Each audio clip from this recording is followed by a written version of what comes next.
A nuestro invitado de hoy, de pequeño le llamaban la Pantera Rosa, por su discreción y timidez.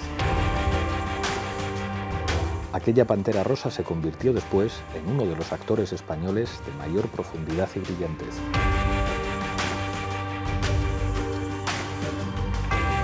En otra vuelta de tuerca, Tristán Ulloa.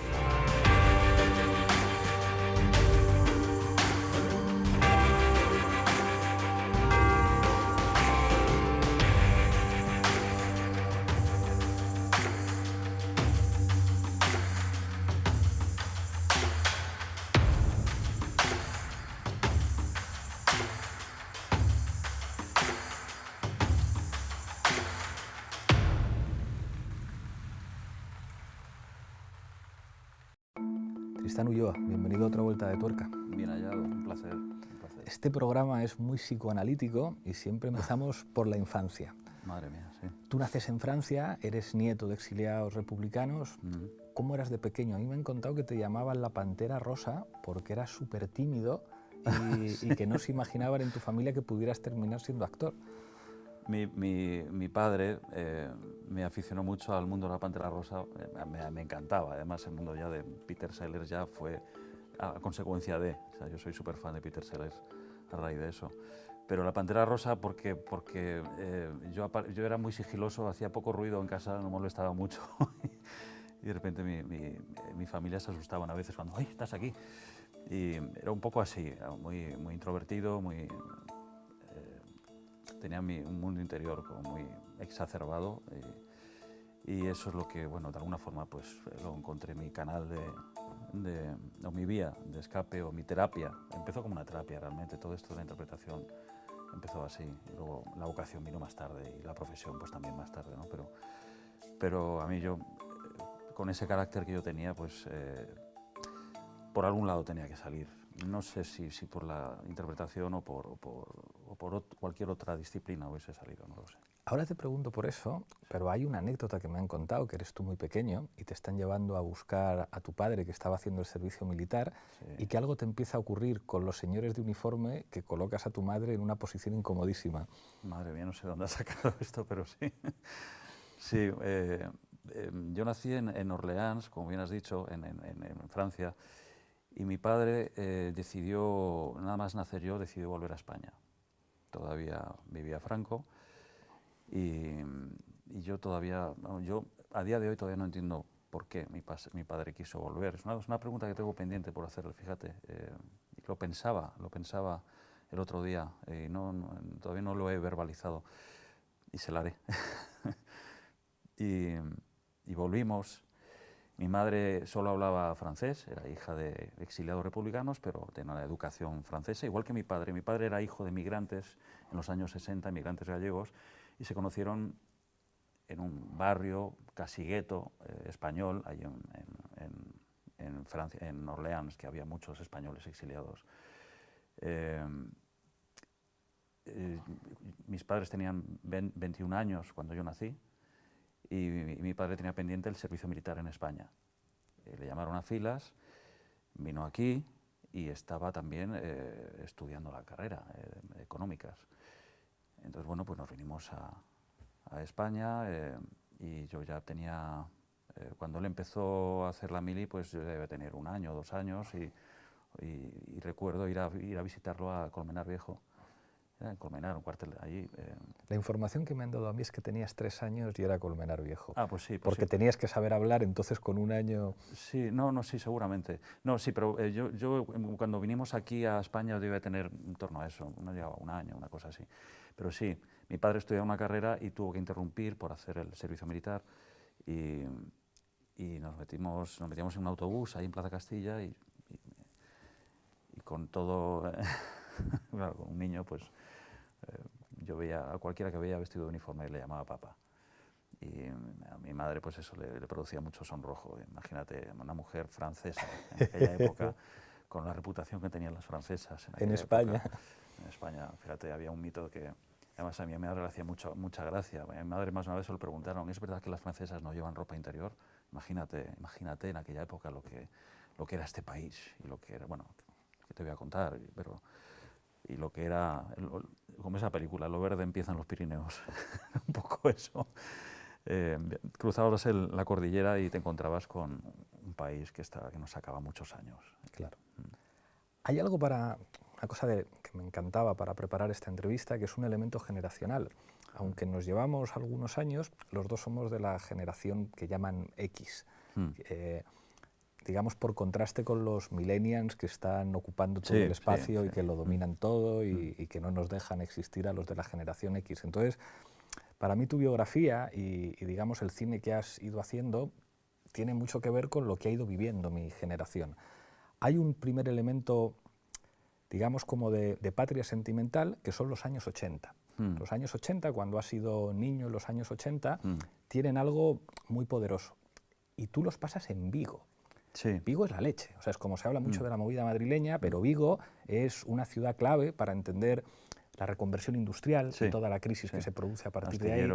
Astilleros. La heroína, que es devastadora, es una cosa que después, luego hablaremos de Fariña y no sé qué, pero te quiero preguntar por cómo es la experiencia de ser un niño, un preadolescente en ese Vigo de los años 80. Algo, a mí se me vienen a la cabeza las películas de Eloy de la Iglesia, películas del cine kinky también, que retratan pues lo que, digamos, la cara B de esa modernización amable del show en España, que tendrá una expresión cinematográfica que es pues, el rollo de Pilar Miró y España es la leche y nos vamos al siglo de oro, pero que hay otra expresión que no será tan hegemónica en el cine, que revela esos claroscuros y que ahí tú eso lo vives. Entonces, ¿qué recuerdas de ese Vigo ochentero?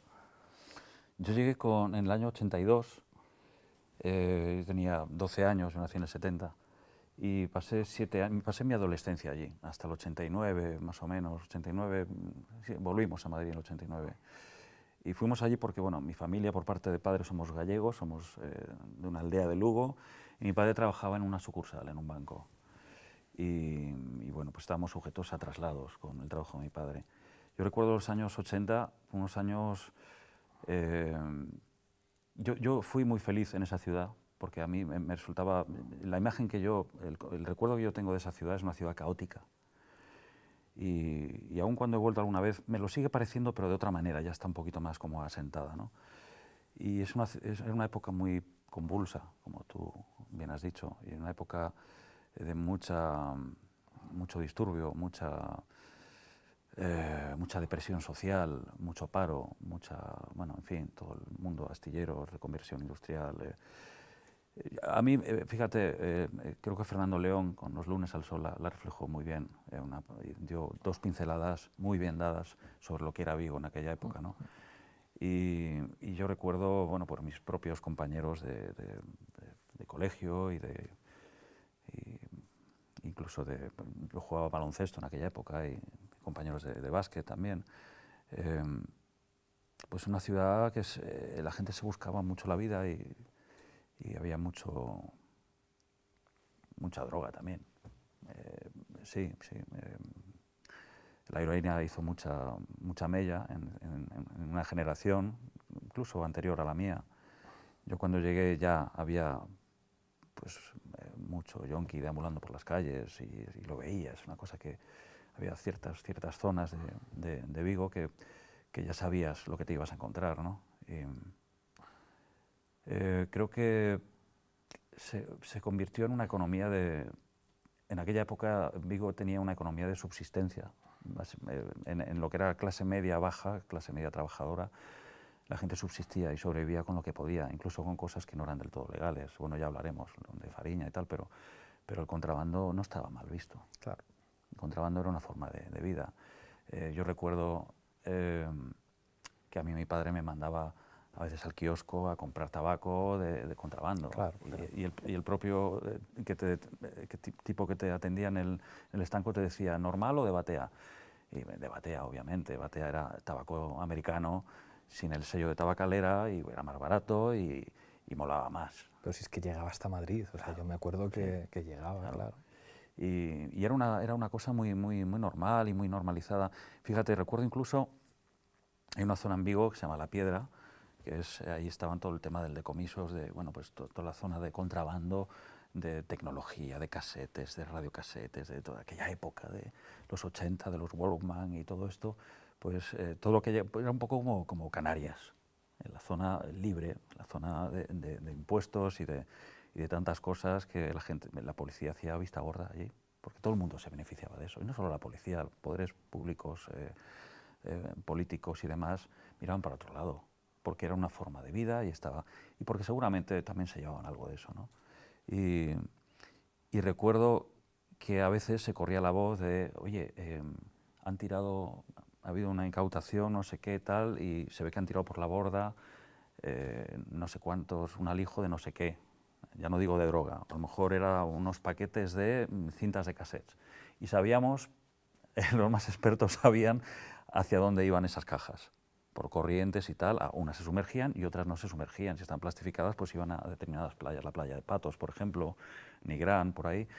Entonces a veces nos íbamos a esa playa y nos encontramos con alguna que otra caja. Yo recuerdo con algunos amigos ir a recoger cajas de cintas de TDK o de Toshiba, de esas de 60, de 90, claro, que luego las vendíamos. Claro. Y bueno, pues era una cosa muy normal. No sé, esas cintas además son las que a veces se usaban, esto los millennials no lo saben, o sea que es como tú ponías la radio y con una cinta virgen de esas que costaban dinero, te grababas las canciones, claro, y esas cintas circulaban, copias de copias de copias. Exacto, no había Spotify. Exacto, no había Spotify. Entonces te grababas, esperabas bueno, pues en la radio, la emisora de turno, grababas las canciones que te interesaban y intentabas que no te pillas el locutor, que no te jodiese la canción, ¿no? Totalmente. Te vas a Madrid después, estudias empresariales, imagino que buscando como una carrera con salidas y para encontrar un trabajo, pero ahí te encuentras con los grupos de teatro y te quiero preguntar por cómo descubres a partir del teatro universitario, que para mucha gente pues es como una experiencia transitoria y para pasárselo bien, pero no el inicio de una profesión, y cómo tú decides, yo quiero hacer esto. Bueno, a mí el gusano, un poco el bicho del teatro me picó ya en Vigo. Porque en Vigo había, bueno, un amigo, yo empecé una terapia porque yo era muy introvertido,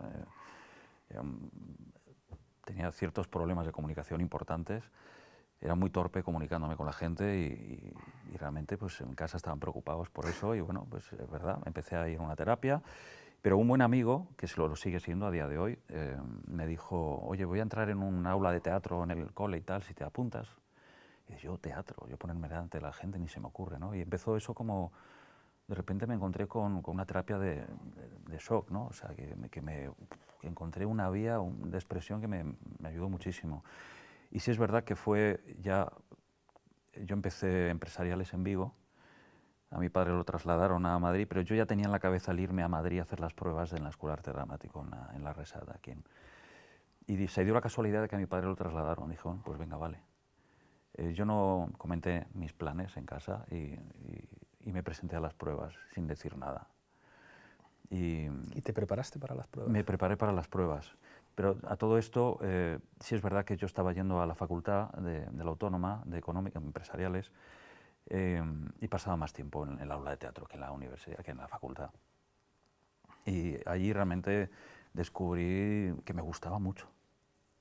Lo que empezó como una terapia, de repente me di cuenta que era una vocación y que me gustaba y que quería seguir investigando sobre ello. Empecé a leer, bueno, pues yo qué sé, un poco más sobre método, Grotowski, Chekhov, Stanislavski, luego ya pues dramaturgos que me interesaban.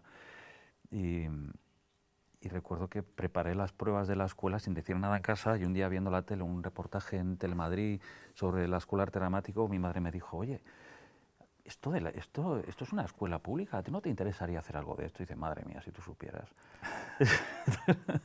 Le dije, mamá, me he presentado a las pruebas. Y dice, ¿qué? A mi padre dijo, ¿qué? ¿Pero cómo? Tal. Nunca estuvieron en contra. La verdad es que yo siempre me he sentido muy apoyado en casa, ¿eh? No ha sido esta cosa de... Yo tenía una presunción como de que les iba a sentar mal. Luego me llegó una sorpresa, porque me apoyaron mucho, la verdad. Mi padre siempre, claro, venía de una educación más tradicional y tal, me decía, haz lo que quieras, pero búscate la vida. O sea, y así lo hice. O sea, empecé a estudiar, pero al mismo tiempo empecé a trabajar en una bocatería, sirviendo bocatas en Moncloa y tal. Y bueno, pues, pero estaba haciendo lo que yo quería. Y empecé a trabajar incluso antes de acabar la carrera de arte dramático. Me pidió por favor que acabase la carrera de empresariales, la acabé. Nunca recogí el título, lo pagué y creo que está en secretaría. No sé, no sé qué habrá sido de eso, pero... Y la verdad es que algunas cosas me han quedado de la carrera, me sirvieron muchas cosas, pero no... Conocí a gente muy interesante como Tamames, como Ontiveros, Emilio Ontiveros, y gente que me aportó mucho, pero sí es verdad que hubo otras tantas que se quedaron ahí. Sí. Te quiero preguntar por algunas pelis, no tanto en función de su importancia, sino porque son pelis que a mí me interesan mucho. Sé que participaste en Abre los ojos. Amenábar a mí me parece uno de los mejores cineastas, pero me pasa que sus temas, salvo alguna excepción, no, digamos, me entusiasman. Y sin embargo hay otra peli que quizá tenga menos importancia, pero que a mí me flipa, que es Mensaka. O sea, creo que Mensaka es una película generacional, es una película de retrato social, es una película que habla de adolescentes que se relacionan con jóvenes, que habla de las drogas, que habla de, bueno, pues de lucha de clases también, porque se... ¿Qué recuerdas de esa peli? Bueno, Mensaka, yo sí tengo que rescatar 3 o 4 nombres de los claves en mi carrera. Uno de ellos es Salvador García Ruiz, el director de Mensaka. Fue, digamos, para mí el primero que realmente me dio una gran oportunidad de desarrollar un personaje con cierta profundidad y cierto calado, ¿no? Y para mí fue el principio. O sea, yo había hecho 2, 3 películas antes, pero para mí Mensaka, para mí es la primera película, realmente, en la que uno tiene la oportunidad de trabajar e investigar. ¿A ti no te han enseñado que con la comida no se juega? ¿Qué sabrás tú de la vida? Manda cojones que haya terminado tocando con un par de pijos como vosotros. Mira, tío, ¿tú sabes lo que es el rencor social? El rencor social, dice, venga, no me jodas. ¿Dónde has aprendido eso? ¿Para eso te ha servido estudiar Derecho? ¡Qué cabrón! Y fue una experiencia única, porque además estábamos una generación de actores que muchos empezábamos. Lola Dueñas, Gustavo Salmerón, Willy Toledo, Adrià Collado, Laia Marul, bueno, había Ginés García Millán, María Esteve, había muchos actores que prácticamente era lo primero, o lo de las primeras cosas que hacíamos. Había una actriz en esa película que es amiga mía, sobre todo porque es amiga de uno de mis mejores amigos, Sandra Rodríguez. Sandra Rodríguez, por Dios. Que lo dejó mi hermana, después, sí, ahora es fisioterapeuta. Qué buena actriz. Ya ves, Qué buena actriz. En esa peli además, yo creo que Madregilda y esa Sandra es verdad. brutal. De hecho, Madregilda, Salva estaba de ayudante de dirección o de, no recuerdo muy bien, Salva venía de esa película, a hacer esa película, y se trajo a Sandra. Y me dijo, te voy a presentar a tu hermana. Y yo me quedé flipado, porque Sandra tiene una fuerza, y además la relación que teníamos, de esa hermana pequeña, rabiosa, con ese chico tan atormentado y tan delicado y tan... luego me llovieron clones de ese personaje, pero bueno, pues son personajes que te marcan porque es el primero que haces y el primero que sale a la palestra, así un poco importante. Y sí, esa película, fíjate, es una película que fue una patata caliente, porque se la ofrecieron a varios directores, nadie la quiso hacer. Además, después de Historias del Cronen, otra historia de Mañas, pues nadie se atrevía con... Claro, porque la verdad es que Historias del Cronen marcó mucho y ¿quién va a hacer ahora otra historia sobre...? Bueno, y la verdad es que yo creo que Salva hizo de un encargo, hizo una película muy personal. Y incluso, bueno, para mí es una película de autor en toda regla. Salva es un tipo que tiene una cultura cinematográfica impresionante. Es de los pocos directores que va asiduamente al teatro. Tiene un lenguaje muchas veces muy teatral incluso. Yo he hecho 2 películas con él y a veces utiliza recursos teatrales, cambiando iluminación en un mismo plano. Y es un tipo que sabe hablar a los actores, sabe comunicarse. Yo he trabajado con muchos directores que saben colocar la cámara y tal y cual. Pero es que además Salva, además de colocar la cámara, sabe comunicarse. Y a veces lo hace con mucho pudor. Y te pide cosas, te exige mucho, pero te lo exige desde una conciencia de saber que te está exigiendo mucho.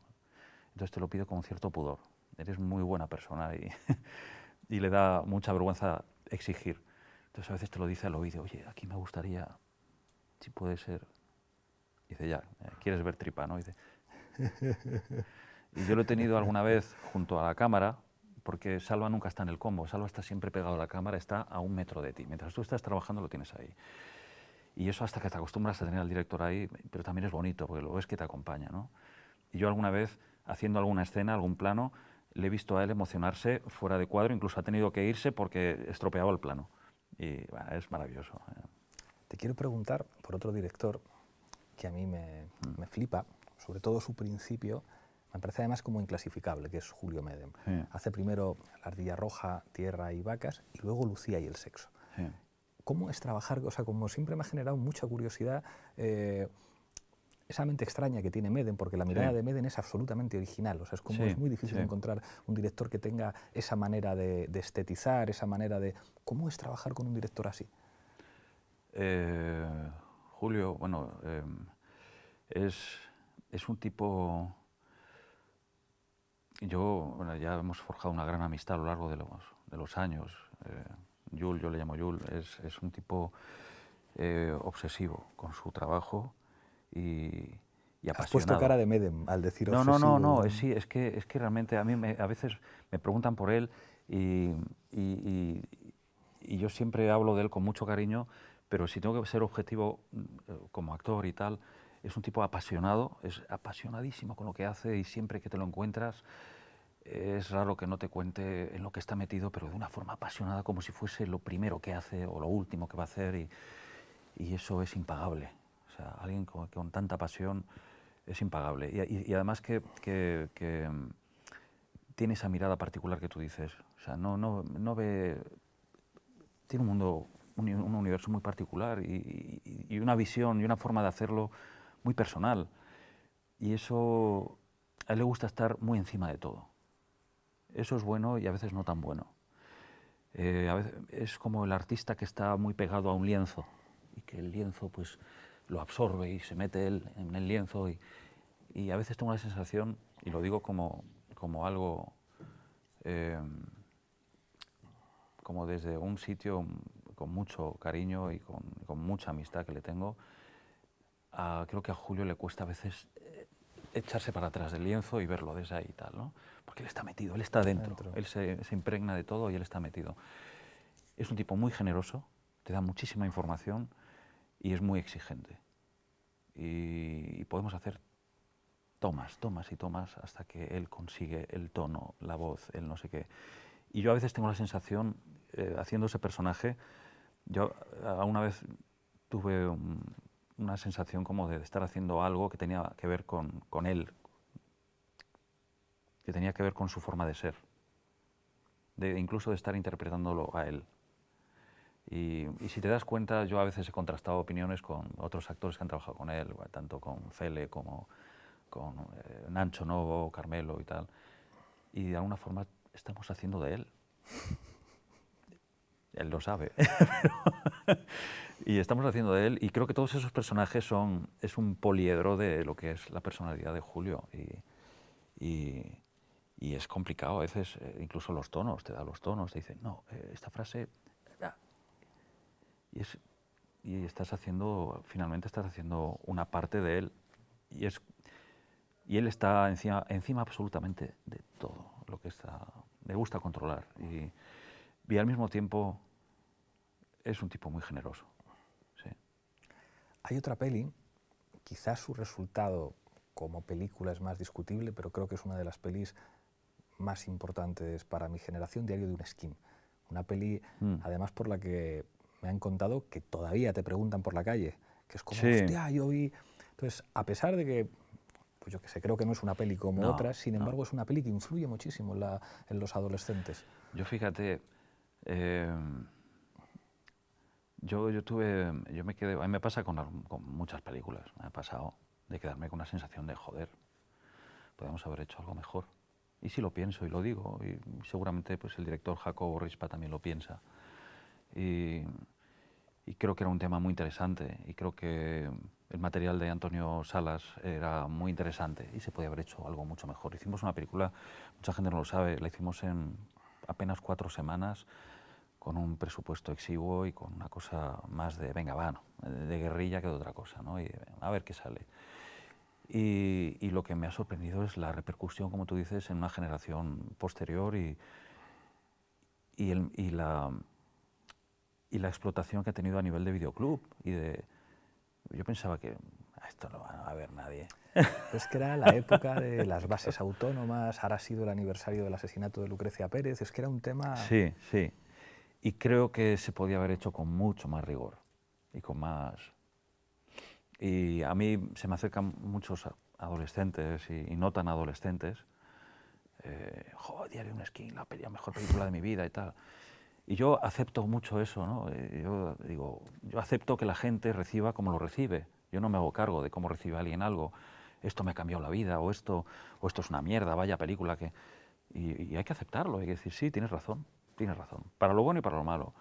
Porque al final eso ya no es tuyo, eso ya pertenece a un colectivo que lo valora y que lo aprecia de una manera o de otra. Y yo no soy quien para decir, no, te equivocas. No, sí, es verdad, es así. Yo tengo mi opinión sobre una película que creo que podía haber sido mucho mejor y que se podía haber hecho algo mejor con un presupuesto un poquito más generoso y con más tiempo, porque íbamos a toda hostia. La siguiente peli por la que te quiero preguntar me parece quizá una de las películas más valientes que se hayan hecho en el cine español, es Salvador. Yo la vi además en Liamos a Roures antes de que se estrenara en los cines para que viniera con un DVD a la Facultad de Ciencias Políticas y la vimos allí y para algunos de los que ya éramos profes estábamos alucinando de que en una película hecha aquí se estuviera contando lo que se estaba contando y cómo se contaba. Yo creo que Huerga hace una cosa increíble y tú representas el personaje del abogado de Salvador Puig-Antich. Sí. ¿Cómo te preparaste para hacer ese personaje, digamos, con la responsabilidad política que implica en este caso eso?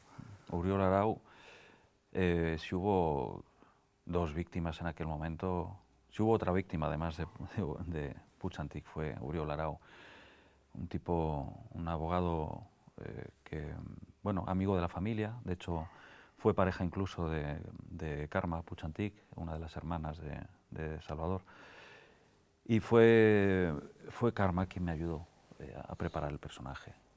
Yo tenía, lo que tú dices, tenía ese peso de la realidad, ese peso de decir, madre mía, ¿cómo se hace esto? ¿Cómo se hace esto? Y teniendo, bueno, pues en Rouras vivió también de una forma muy cercana la historia, porque él también estuvo en La Modelo, y fue preso, creo que más o menos en la misma época que Puig-Antich.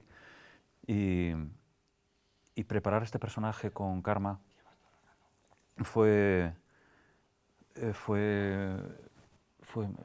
una experiencia única, porque yo no me podía quitar de la cabeza lo que a mí. Yo no conocía la historia de Puig-Antich. Yo cuando empecé a leer el libro de Cuenta atrás ay Dios, Arcarazo, no, Arcarazo era el adaptador. Lo siento mucho, pero es que no recuerdo en el libro en el que está inspirado la película se llama Cuenta atrás y me vendrá luego el nombre seguramente. Y la adaptación la hizo Arcarazo, un guionista excepcional. Y yo cuando leí la historia, yo no sabía nada de esto y yo me quedé flipado. Yo conocía la historia de Heinz Chess, este hombre que fue acusado de matar. El polaco, que fueron ejecutados el mismo día, por cierto. Y todo lo que supuso aquel momento, y que a día de hoy todavía esté todo eso sin purgar, dice mucho de este país también, ¿no? O sea, dices, coño, o sea, que cada 3 de marzo haya que recordar esto, haya que recordar que todavía no se ha hecho justicia con la memoria de este hombre, que fue un chivo expiatorio. En aquel momento, pues, fue un tiempo después de la muerte, del atentado de Carrero Blanco. Había mucha rabia en el régimen y se necesitaban cabezas. Y creo que, bueno, pues en aquel momento el chivo expiatorio del atentado de Carrero Blanco fueron estos 2 personajes, ¿no? Aquel polaco y Salvador Puig-Antich. Fue una muerte... Esa bomba me ha matado a mí, dice el personaje en la película. Esa bomba me ha matado, efectivamente.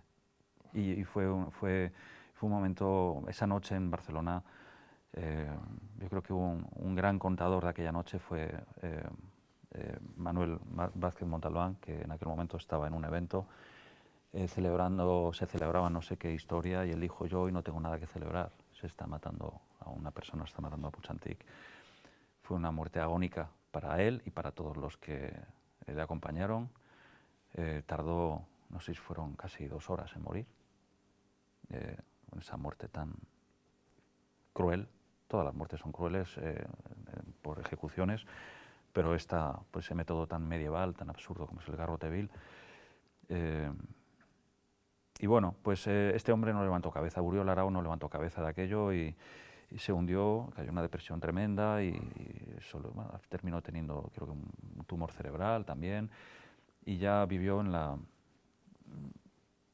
Es un tipo que vivió sus últimos años sin tener mucha conciencia incluso de su propia existencia, y quien le ayudó a vivir los últimos años fue la propia Carme Puig. También se podía haber hecho una historia con ese personaje. Fue una historia terrible y apasionante. Yo me acuerdo que cuando la estrenamos en Cannes, yo tenía a las hermanas aquí al lado y bueno, yo miraba para atrás porque la proyección te permite ver las caras de la gente. Toda la gente era un mar de lágrimas ese cine y yo las miraba a ellas y ellas aguantando así, pero muy serias. Entonces terminó la proyección, el público se levantó, una ovación tremenda y la ovación iba dirigida a ellas. Y ahí fue cuando ellas se derrumbaron y tal. Antes hablabas de Historias del Cronen. Es una película muy generacional. Sí. O sea, yo recuerdo viéndola con un colega que es como teníamos miedo de que la vieran nuestros padres porque era como, hostia, van a ver cosas que hacemos nosotros. Sí. Y yo creo que sí hay una segunda parte de Historias del Cronen que es After. Cuando vi After, mi sensación era: estos son algunos de los personajes de Historias del Cronen con 40 años. Podía ser, sí.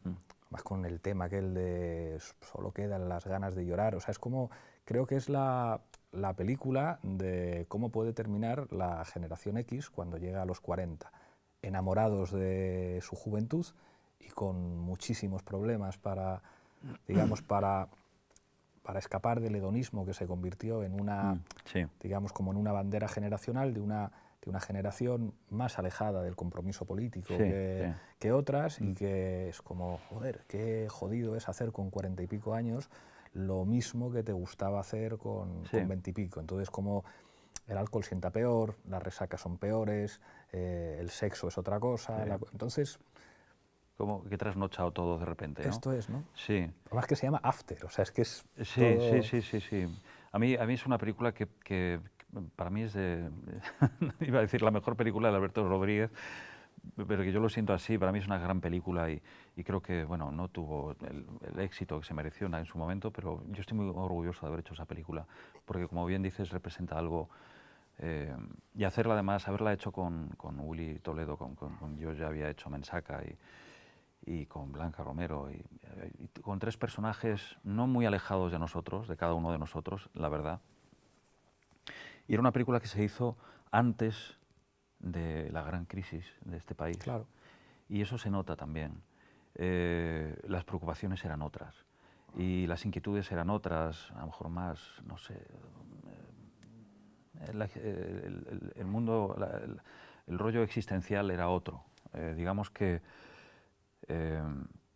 uno llega, como tú dices, a los 40 y te das cuenta de que lo tienes todo, pero te sientes vacío. Había un gran vacío detrás de esos personajes, carencias de afecto, de mirarse a los ojos, de hablar, de conversar, de 3 amigos que se reencuentran después de muchos años y que no tienen nada que decirse. Y yo reconozco muchas cosas, no mías, pero sí cercanas, en esos personajes, ¿no? Que lo que tú dices, qué poca implicación en temas sociales, pero es que era así. Era así. Esa historia, la que hicimos, era así, y yo reconozco a mucha gente así, que han seguido tirando del hilo de esa generación Cronen y que y de repente vamos a salir por ahí, venga, nos vamos a poner hasta el culo y tal. Y luego se enfrentan, se miran al espejo y no saben amanecer. Son gente que no sabe amanecer. Hay dos secuencias en esa peli. Una, el personaje que representas tú, cuando sale como de una discoteca y tiene una pelea con unos chavales. Sí. Y dicen, puretilla, no sé qué. Pues Esa pureta, escena es brutal. Y hay otra, yo creo que es la mejor escena de Willy Toledo. O sea, como la del hotel. A Willy Toledo, claro, le han encasillado siempre como un actor cómico y es como, bueno, está bien, pero creo que en esa peli hay una escena del polvo en el hotel cuando se queda finalmente solo, se termina el solo y no sé qué, y dices, pues esto es de lo más brutal que se ha hecho. Sí, yo creo que tiene mucho que ver. Hombre, a mí me recuerda un poco a esa película de la caída del Imperio Americano. Tiene, bueno, con cierto... A Denis Arcand, ¿verdad? Sí, o sea, es que es, claro. Sí, y luego hay algo de... Y la de, ¿cómo se llama? La de, me entusiasma, las invasiones bárbaras. Que... Sí, fantástica. Sí, tiene mucho que ver también con eso. Y aparte, Alberto hacía hacía un guiño a la invasión de los ladrones de ultracuerpo, de los body snatchers, como que solo ha quedado la carcasa de la gente y que detrás no hay nada. Incluso el personaje que yo interpreto tiene un hijo que no reconoce a su padre. Dice, tú no eres mi padre. Dice, vete, ¿no? Dice, ¡contesta! ¿Eh? ¡Di! Ya está bien, deja la pistolita. ¡A merienda! ¡A merendar! ¿Me oyes? ¡A merendar! Pablo, perdón.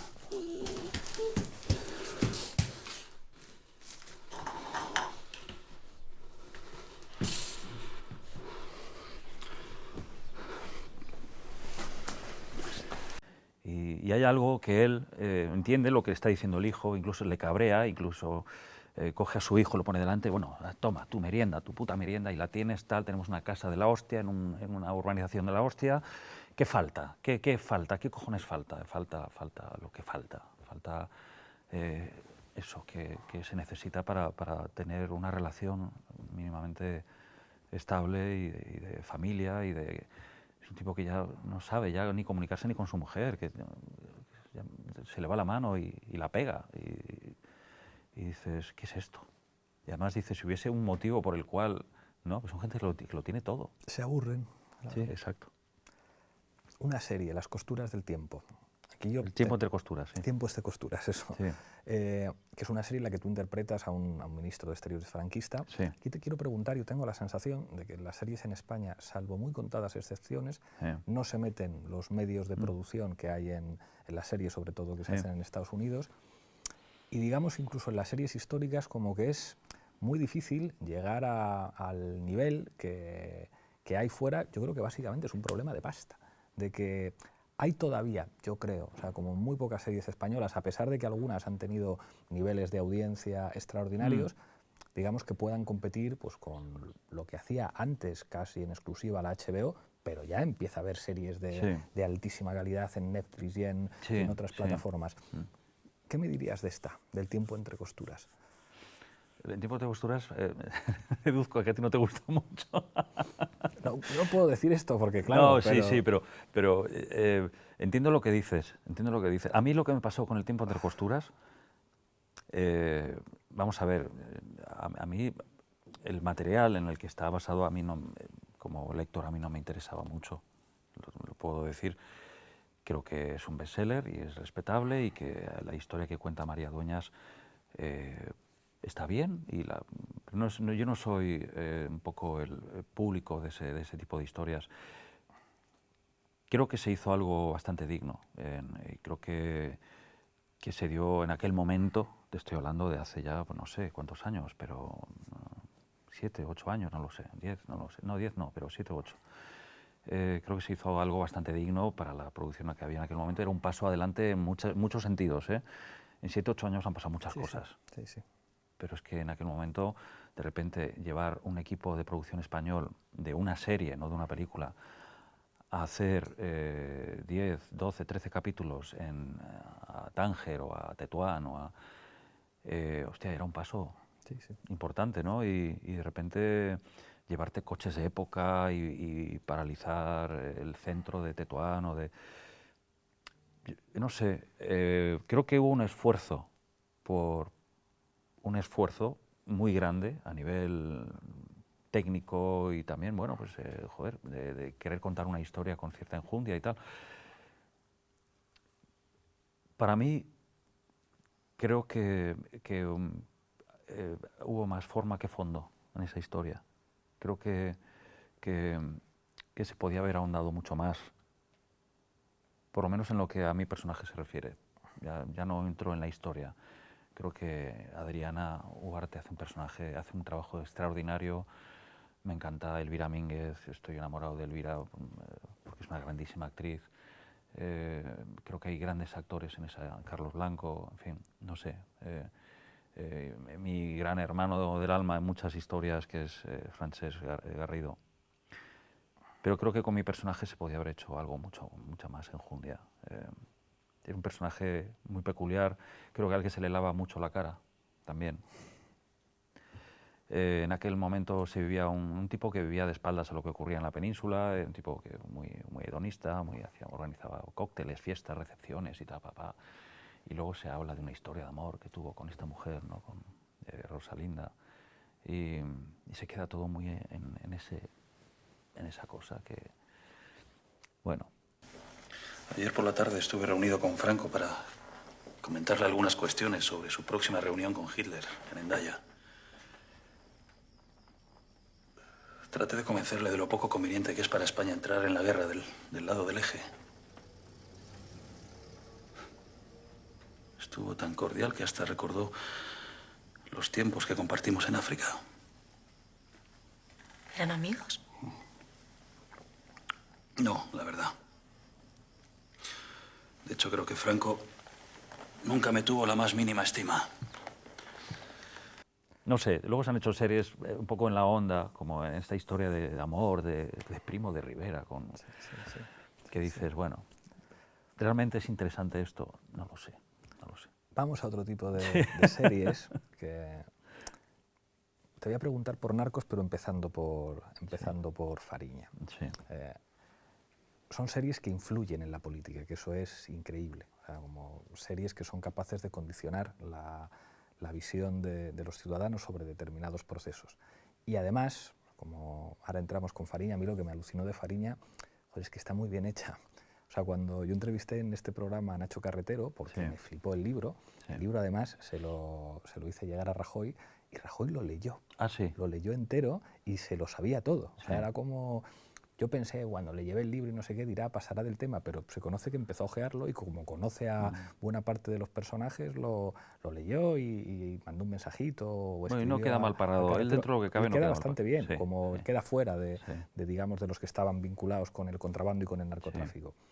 Ahora hablamos de eso, pero antes, en Narcos, ocurre una cosa que es increíble. Tú en Narcos tienes que representar a Ernesto Samper y resulta que llega una troupe de abogados de Ernesto Samper a contar allí que no se puede contar en la serie que sus campañas las financiaba el narcotráfico. Esto es increíble. O sea, que alguien esté haciendo una ficción basada en hechos reales y aparezcan los abogados de un expresidente a decir aquí su personaje de ficción no puede dar a entender una cosa que por otro lado está acreditada que ocurrió, que los cárteles de la droga financiaron su campaña. Pero esto ¿cómo se vive como actor? Que llegue un personaje a decir que te denuncio. ¿Cómo se vive? Yo lo he vivido de una manera muy jodida al principio. Claro, porque yo hice tres pruebas para hacer ese personaje.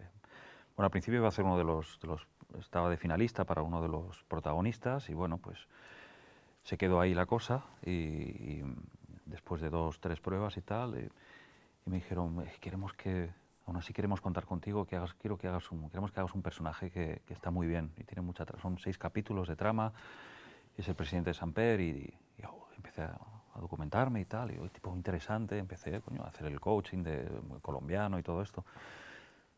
Y la verdad es que fue un trabajo, hay un trabajo detrás que hubo que hacer para hacer eso. Hice el primer viaje, grabé un par de días, volví, me llamaron para hacer otro viaje y ya en ese viaje ya me dijeron, ha pasado esto. Y dice, ¿qué me estás contando? Digo, sí, ha pasado esto. Bueno, nos han dicho que no podemos contar ciertas cosas de esta historia. Y claro, tú tienes una visión o una versión desde Netflix que te cuentan lo que ha pasado, vale. Pero luego pasa una cosa muy surrealista. Yo estaba rodando, o sea, ya un año después, estaba haciendo Fariña en Galicia, pues estaba un fin de semana en el pueblo de mi familia y recibo una llamada de teléfono. Esto es muy surrealista, parece de la hora chanante. Y dice, hola, soy Víctor Manuel, el cantante. Yo pensaba que era Joaquín Reyes. Y dice, ¿cómo que? Hola, ¿qué tal? Yo no conocía a Víctor Manuel. Y digo, no, es que quería hablar contigo porque tengo un amigo que quiere hablar contigo. Y dice, bueno, ¿y quién es?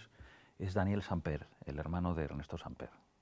Y dice, bueno, yo no tengo, me imagino que por lo que me llama, pero no tengo nada que decir al respecto. O sea, yo soy un actor, claro, que han contratado y tal. No, es que ha leído unas declaraciones tuyas sobre cosas que has dicho, sobre su hermano, que no sé qué, no sé cuánto y tal. Y digo, bueno, mira, yo lo que he dicho es Vox Populi, un tipo que estaba financiado por el Cartel de Cali, pero como tantos otros también. Pero no, yo no he dicho nada nuevo y tal. Pero bueno, si me quiere llamar, que me llame. No tengo ningún problema en hablar con él. Y me llama. Me cuenta, no, quiero contarte lo que pasó realmente. Yo creo que tú fuiste uno de los grandes perjudicados de esa historia. Pues sí, la verdad.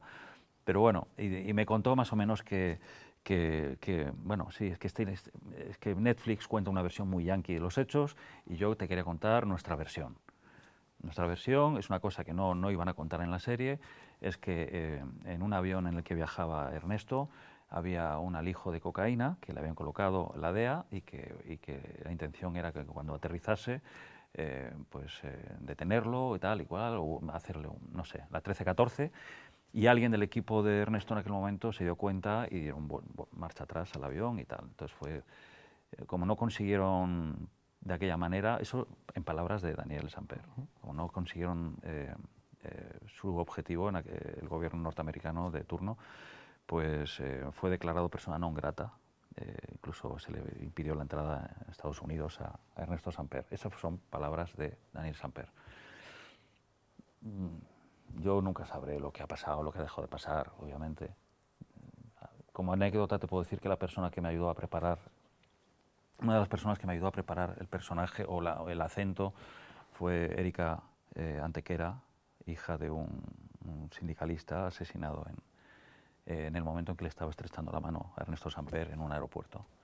Ernesto recibió como recibió 6, 7 impactos de bala, estuvo a punto de fallecer y luego pues, se pasó una época contando su experiencia ante la muerte. Además hay vídeos en YouTube y todo de Ernesto contando esta historia que es curiosa, ver ese otro lado humano de la figura pública, ¿no?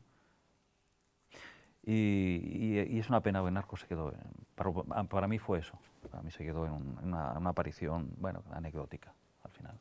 Fariña. Sí. Aquí a mí lo que me alucinó, le pregunté a Nacho, sin saber que se iba a hacer una serie, le dije, tío, he leído tu libro, podías haber sido un poco menos vago y hacer una novela, o sea, porque hay material de sobra para novelarlo, sería la leche que se hiciera una serie como esto. Y me dijo, se va a hacer. Sí. Yo dije, ¿quién la va a hacer? Y me dice A3 Media. Y yo dije, hostia, igual esto no... Y sin embargo sí, o sea, es como luego la vi y está muy bien hecha. Es verdad que Sito Miñanco queda como Dios. Yo creo que Sito Miñanco, después de haber visto la serie, de tener el ego por las nubes, sale guapo, profundo, contar. O sea, es como hay un contraste enorme entre todos los demás. Vamos a Ubiña, que le presentan como un paleto y tal, y Sito Miñanco es tremendo como le presentan, pero está muy bien hecha.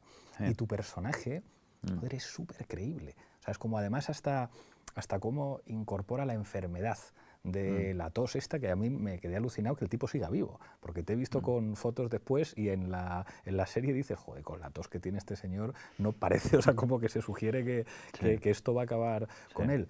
Háblame de la preparación de ese personaje que además parece un personaje completamente comprometido, el guardia civil, con la historia, que eso, vamos, tú lo expresas súper bien.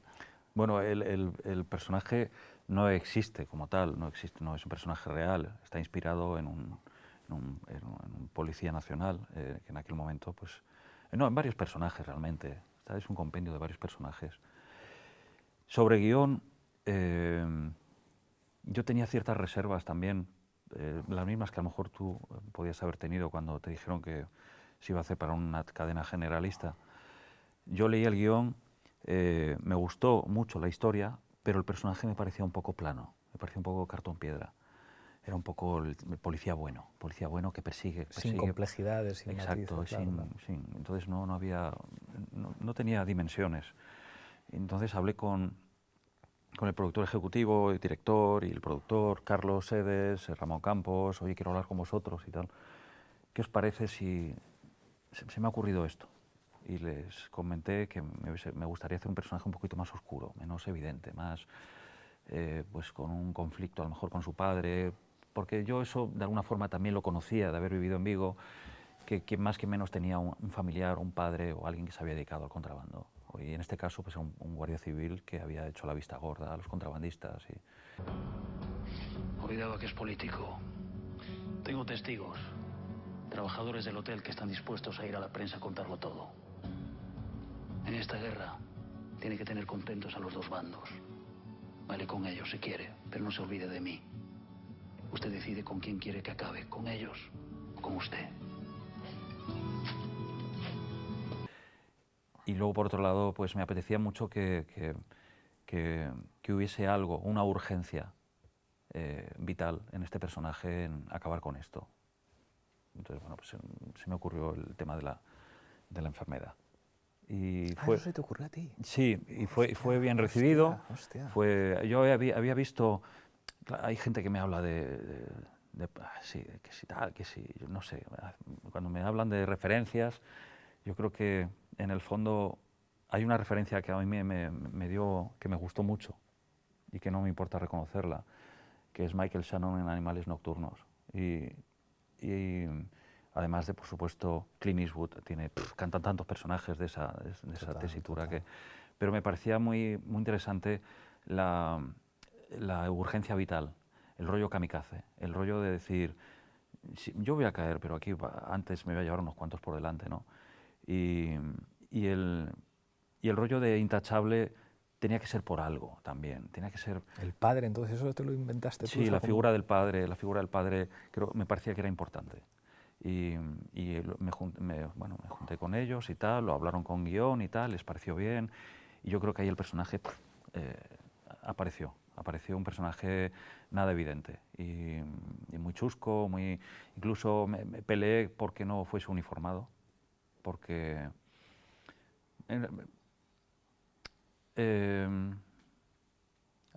no sé, al principio hubo bastantes reparos por parte de la Guardia Civil en que mi personaje tenía que llevar uniforme. Y no me parecía mal, pero hicimos pruebas de cámara con el uniforme y tal, pero no por nada, sino porque hay también mucho prejuicio también con la Guardia Civil, y sobre todo Guardia Civil de la época, y sí es verdad que en aquella época pues la mitad del cuartel estaba metido y estaba pringado y hacía la vista gorda y miraba por otro lado, estaba sobornado, estaba comprado. Entonces, bueno, pues me pareció interesante que de alguna forma incluso en la vestimenta se distanciase un poco también de lo que era la tónica, ¿no? Estamos llegando ya al final, vamos a la rueda de reconocimiento, yo menciono unos nombres propios y tú los describes en 3 o 4 frases. Javier Cámara. Javier Cámara es mi amigo. Me resulta difícil imaginar mi vida sin Javier Cámara, y lo digo sin ningún tipo de pudor porque, bueno, él ha marcado el curso por lo menos de mi vida sentimental. Él ha sido quien me ha presentado a mi compañera hace ya 17 años, más de 17 años. Y aparte es un grandísimo amigo que siempre nos hemos acompañado mutuamente. Salvador García. Salvador García es el padrino, para mí es mi padrino, y también un gran amigo, y creo que se le debería tener oportunidad de seguir haciendo cine. Michael Caine. Michael Caine es el maestro, para mí es Yo he aprendido mucho con Michael Caine porque es un tipo que no ha pisado una escuela y es un tipo que se lo basa todo en lo empírico. Ha hecho cientos de películas y ha escrito libros sobre metodología de forma de actuar delante de una cámara. Y a mí ese librito de 100 y poco páginas me ha ayudado más que muchos profesores. Pedro Cerolo. Pedro Cerolo me cuesta no emocionarme.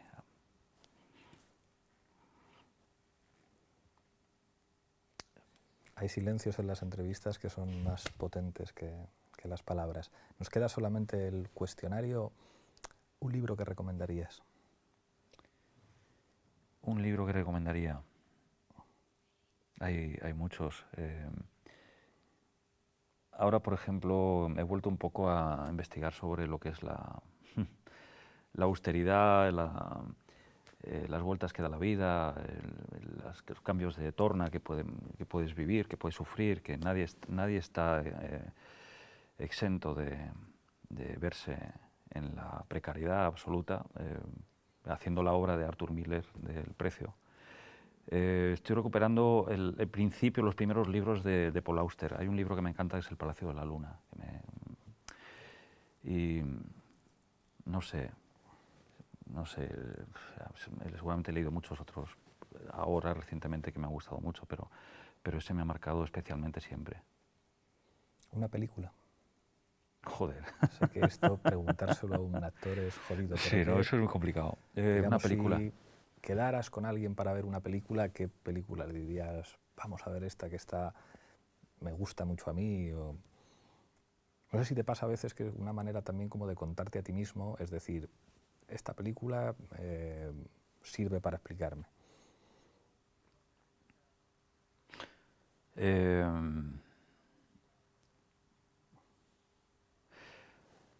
Vamos a ver. Me gusta mucho, por lo que me remite, Víctor Erice. El espíritu de la colmena a mí me lleva a una época... Es muy tesis doctoral esa peli. Sí, sí.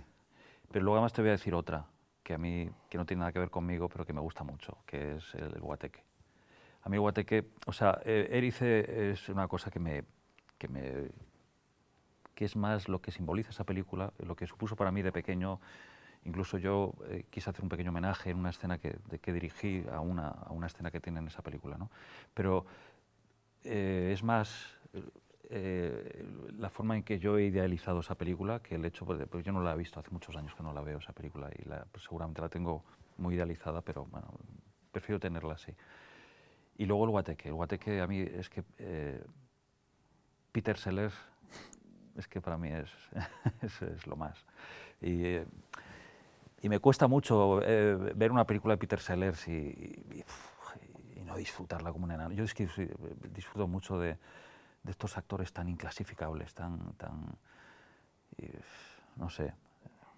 Creo que Peter Sellers para mí define lo que es un gag. Hay un momento en que se mete en el baño, tira del papel higiénico y probablemente sea, no sé si 30 segundos de él solo mirando el papel higiénico, cómo se desenrolla. Y ahí estoy viendo a Mr. Bean, estoy viendo a todos los que han bebido de ahí, ¿no? Es impresionante. ¿Una canción? Joder, una canción. Siempre recurro a grupos, yo qué sé, Flake Plastic Trees, por ejemplo, de Radiohead, o me gusta mucho...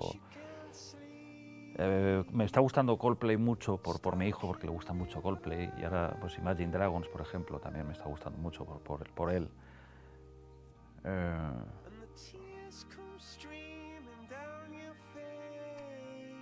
Pues no sé.